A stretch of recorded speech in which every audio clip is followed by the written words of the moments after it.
कुंभ राशि धनिष्ठा नक्षत्र के अंतिम 2 चरण, शततारका नक्षत्र के 4 चरण तथा पूर्वा भाद्रपदा नक्षत्र के प्रथम 3 चरण, इन चरणों से निर्मित होने वाली यह कुंभ राशि, जिसके स्वामी हैं शनि, इसका वर्ण है शूद्र, इसके वश्य है मानव और इसका तत्व है वायु। जिन जातकों का नाम गु, गे, गो, सा, सी, सु, से, सो, दा आदि अक्षरों से आरंभ होता है, वह जातक कुंभ राशि के हो सकते हैं। नमस्कार। हर हर महादेव। सदगुरुदेव की अकारण अखंड असीम और अनवरत कृपा आप सभी पर सदैव बनी रहे। दर्शकों, हमारी ज्योतिष की श्रृंखला में आज जो हम राशि देखने जा रहे हैं वह है कुंभ राशि। जी हाँ, काल पुरुष की कुंडली के अनुसार यह राशि एकादश स्थान माने 11वें स्थान का अधिपत्य रखती है। यह वायु तत्व की अंतिम राशि है और इस राशि के अधिपति भी शनि ही माने जाते हैं। एक उत्तम बुद्धिमत्ता, आकलन की अत्यंत उत्तम क्षमता, बुद्धिमत्ता में अलग अलग चीजें पृथक पृथक कर कर देखने की पूर्ण चालाकी और परिपक्व मस्तिष्क आदि आदि वस्तुएं इस राशि को प्रकृति से ही भेंट में मिली हुई है। मानवीय बुद्धिमत्ता या मानवीय मानसिकता जिस परिपक्व उत्तम अवस्था पर पहुंच सकती है, वह अवस्था इनको सहज ही उपहार में मिली हुई है। इस राशि के लोग अत्यंत तीक्ष्ण बुद्धिमान, अत्यंत उच्च मनोवृत्ति या एक जिसे हम कहते हैं कि जीवन में उच्च मूल्यों को धारण करने वाले होते हैं, लेकिन बहुत बार उन उच्च मूल्यों के पीछे चलते चलते इन्हें बहुत सी चीजों का बलिदान करना पड़ता है। बहुत बार इनकी मानसिकता या इनकी इस बुद्धिमत्ता की भूख की वजह से इनके आसपास के लोगों को भी बहुत बड़ी बड़ी परीक्षाओं से गुजरना पड़ता है। फिर भी यह लोग अपने जीवन को एक उत्तम और उदात्त हेतु समर्पित करना अपने सौभाग्य का मानते हैं और निश्चित हर एक के लिए यह सौभाग्य ही होता है। लेकिन इस राशि को कुछ लोग हर्षल इस उपग्रह के नीचे भी मानते हैं या उसका अधिपत्य भी मानते हैं। बिल्कुल ही इनकी बुद्धिमत्ता और इनके मस्तिष्क की कार्य प्रणाली या कार्य क्षमता जो है उसको देखकर कोई भी व्यक्ति आश्चर्यचकित हो जाता है और इनके पास आकर्षित भी हो सकता है। लेकिन काफी बार ऐसा हो जाता है कि ये लोग जो प्रिंसिपल्स माने जो सिद्धांत अपने सामने रखते हैं, उन सिद्धांत पर ये खुद ही खरे नहीं उतर पाते। इस वजह से इनको काफी बार अपमान भी देखना पड़ता है।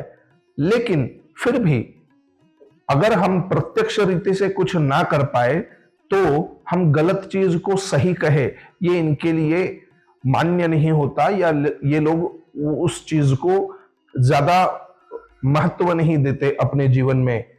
किसी भी परिस्थिति में हो, हमें अच्छे की तरफ ही या एक उत्तमता की तरफ ही बढ़ना है, यह इनके जीवन का मूल सिद्धांत होता है और उस पर यह चलते भी है।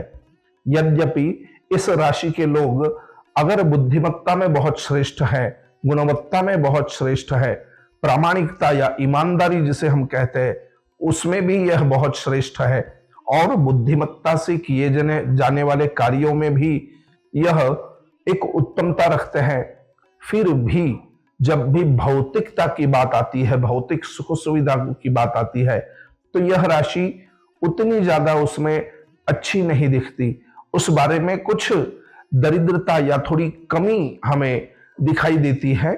बाकी लोगों को भी यही दिखेगा कि यह लोग बड़ी ईमानदारी की या नियमों में तो बड़ी ऊंची ऊंची बातें करते हैं, लेकिन वास्तविकता में यह उस ढंग से जिसे हम कहते हैं परफॉर्मेंस या प्रत्यक्षीकरण उसका नहीं कर पाते। इस हेतु इन लोगों ने इस बात का ध्यान रखना चाहिए कि जो भी उत्तमता के मानक हम तय करें उस तक हम व्यक्तिशः पहुंच पाएंगे या नहीं, इसका ध्यान रखना आवश्यक है। और साथ में ही नित्य प्रयत्न को ही बढ़ाते रहना, यह भी आवश्यक है। इसी प्रकार इन लोगों ने भगवान हनुमान जी की उपासना करना अत्यधिक आवश्यक है, और साथ में गणेश जी की उपासना भी इन्होंने करनी चाहिए, जिससे इनको इनकी बुद्धिमत्ता का सही समय पर और सही ढंग से उपयोग किस तरह किया जाए, इसका मार्गदर्शन हमेशा होता रहेगा। और वो उपयोग प्रत्यक्ष कैसे उतारा जाए, इसके लिए इनको यथासंभव शक्ति भी प्राप्त होती रहेगी। इन लोगों ने सदैव एक, जिसे हम प्रामाणिकता कहते हैं, उस पर तो ये चलते ही हैं, लेकिन वह प्रामाणिकता केवल आप अपने मन में मान के चले, यहीं तक सीमित ना रहते हुए उसका प्रदर्शन भी करना आवश्यक है। अन्यथा आपने की हुई प्रामाणिकता केवल आपको ही मालूम है, लेकिन बाहर का व्यक्ति अगर उसको नहीं जानता है तो आप पर किसी बात के लिए लांछन आने की भी संभावनाएं काफी बार बनती है। इस राशि के जातक जब भी किन दूषित ग्रहों से प्रभावित होते हैं तो व्यसनाधीनता, एक जुए की लत लगना या एक खराब संगति में जाना आदि आदि संभावनाएं भी इनके साथ बनती हैं। इन दोनों चीजों से दूर रहने के लिए भगवान हनुमान जी और गणेश जी की उपासना आप लोगों के लिए आवश्यक है। इसी के साथ अगर भगवान दत्तात्रेय की उपासना आपसे होती है तो सोने पे सुहागा जिसको कहते हैं, ऐसे योग आपके जीवन में घट सकते हैं। कुंभ राशि के लोगों ने, जैसे इसका अगर हम कुंभ राशि का प्रतीक जो बताया गया है, एक पुरुष बैठा है और उसने कंधे पर एक कुंभ लिया हुआ है जो भरा हुआ है। वह कुंभ सद्गुणों से भरा हुआ है, लेकिन वो जब तक आप कंधे पर ही लेकर बैठेंगे तो उसका कुछ उपयोग नहीं होगा। उन सद्गुणों को आप बांटना भी सीखे, और बांटते हुए ये याद रखिए कि आपको बांटना है, किसी के ऊपर जबरदस्ती उंधेलना नहीं है। बांटा उन्हें ही जाता है जो लेने के लिए तैयार हो। तो ऐसा एक वर्ग अपने आसपास बनाएं और उनमें अपने सद्गुणों को प्रेषित करें, जिससे पूरी मानवता लाभान्वित हो पाए। इसी के साथ साथ कुंभ राशि के लोगों ने यह भी ध्यान देना चाहिए कि हम अगर किसी बात को करने जा रहे हैं और उसके लिए हमने बहुत उच्च विचार, उच्च गुणवत्ता, उच्च बुद्धिमत्ता आदि आदि के बारे में को ध्यान में रखकर एक उसका प्लान या जिसको हम समीकरण बनाया है ऐसा कह सकते हैं, उसको हम ठीक ग्राउंड लेवल पे, माने प्रत्यक्ष भूमि पर किस तरह उसको आरोपित प्रत्यक्षता से आरंभ करेंगे, प्लांट करेंगे ग्राउंड लेवल पर, इसके लिए भी योजनाबद्ध तरीके से काम करना चाहिए। क्योंकि काफी बार इन लोगों की आदत होती है कि अरे हम तो सब कर लेंगे, हमारे दिमाग में सभी कुछ तैयार है, और प्रैक्टिकली जब करने जाते हैं तो हमें उतनी ज्यादा सफलता नहीं मिल पाती। इसलिए प्रैक्टिकली उन चीजों को इम्प्लीमेंट करते हुए क्या क्या तकलीफें आ सकती है, इसका पहले से विचार कर कर उन तकलीफों के लिए या उन विघ्नों को निवारण करने के लिए क्या किया जाए, इसकी भी व्यवस्था पहले से अगर आप तय करके रखेंगे तो आपको आने वाली तकलीफों के बारे में पहले से जानकारी होगी और यश अधिक आपको प्राप्त होगा। साथ ही इन लोगों ने स्वास्थ्य के बारे में ध्यान देते हुए पेट, पैर की पिंडलियां आदि चीजों पर ध्यान देना आवश्यक है।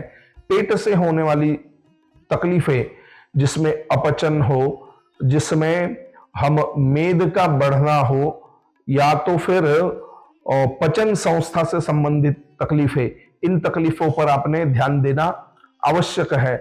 कुंभ राशि के लोगों ने, जैसे मैंने पहले बताया हुआ है कि हनुमान जी और गणेश जी, इन दोनों की उपासना, साथ में ही भगवान दत्तात्रेय जी की उपासना आदि आदि उपासनाओं को करते हुए अगर आप अपना कार्य व्यतीत करते हैं तो आपको बहुत अच्छे परिणाम मिल सकते हैं। आशा करता हूं कि कुंभ राशि की यह जानकारी दर्शकों को अच्छी लगी होगी। अगर आप चैनल पर नए हैं तो कृपया चैनल को सब्सक्राइब कर लीजिएगा, लाइक और कमेंट अवश्य कीजिएगा। आपकी जानकारी में आपके पहचान के कोई कुंभ राशि के जातक हो तो उनके भले के लिए, उनकी सावधानी के लिए यह जानकारी उनको भी प्रेषित करें, वीडियो उनको भेजिएगा। कुंभ राशि के बारे में और कुछ जानकारी चाहिए तो आप प्रश्न पूछ सकते हैं नीचे कमेंट में। आगे आपको मिलेंगे हम मीन राशि का वीडियो लेकर। तब तक के लिए सावधान रहें, सतर्क रहें और अपने कल्याण के लिए नित्य प्रयत्नशील रहिएगा। हर हर महादेव।